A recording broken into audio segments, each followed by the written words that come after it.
Hi viewers, my name is Joyce. I'm so glad to meet with you in this channel, and God has been faithful to me and I'm doing well. I've been busy with many things, as I told you, back to school, motherhood, business, all those things. But God is good, and I've not relented in my work with God. He is still the God who reigns in everything that is in me, everything. I have paid my allegiance unto God because He is everything. Do you know God controls every event, even the ones you cannot think that God is in control of them. He controls everything that is happening in your life. He controls uh, things that you see even happening in the nation. God is in control. He does not lose touch. He is in control. Even what is going on right now, He is in control. Do you know, even God saving you in your family, He had a purpose for it. There was a purpose why He saved you in your family. It might be you are the only one who is saved in that family, or who knows God and who has been redeemed by the power of the cross. And you know what? God chose you so that you can stand on the gap, so that He can be able to save the whole of your family. And I've come to realize that some of the things we take for granted, God has a very great purpose in them.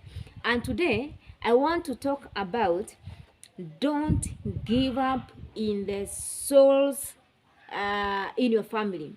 Don't give up for the lost souls in your family. And I know you've heard me very well. Sometimes, do you know, it is not easy to pray and fast for somebody who is busy enjoying themselves. It is not easy. But that's what you're going to do in this kingdom. You're not supposed to give up on anyone. God does not give up on us. He pursues us. Even when we rejected Him, He sent His Son to die for us. And so, even us, we should never give up on anyone. So, if you are born again in that family, and don't keep quiet until every soul in that family comes to the knowledge of the truth. I hope you've heard me well, because sometimes when you just think about the judgment of God and their eternal destination, you will have compassion, because some of the things we are taking for granted. Imagine somebody, your father or your mother or your sibling will live eternally in the lake of fire, in hell, together with the devil. The devil has already been judged. His destination is the lake of fire. And he is very busy making sure he does not go to that place alone. He will have to carry with him a lot of people, and that's why we are saying, those who knows the Lord, give him no peace. Keep not silence until He establishes your family. Don't give up on anyone. It doesn't matter what they have done. It doesn't matter what they are doing. Even if they are drinking themselves silly, just stand on the gap. Pray for them. There is no heart that is too hard for God to melt. He can melt any heart.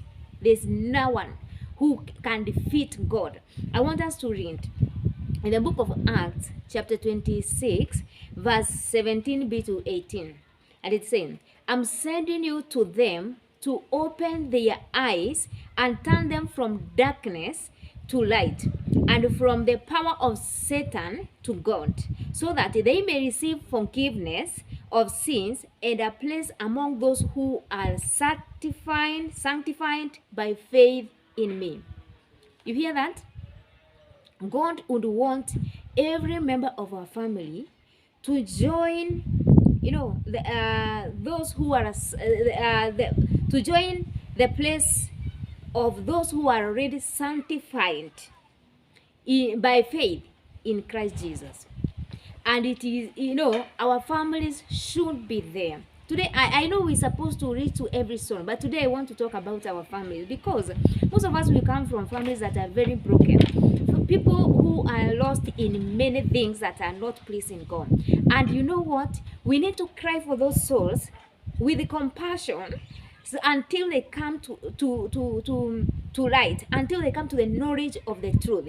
Because we will give account. Why did we even get saved in the first place in those families? We will give account.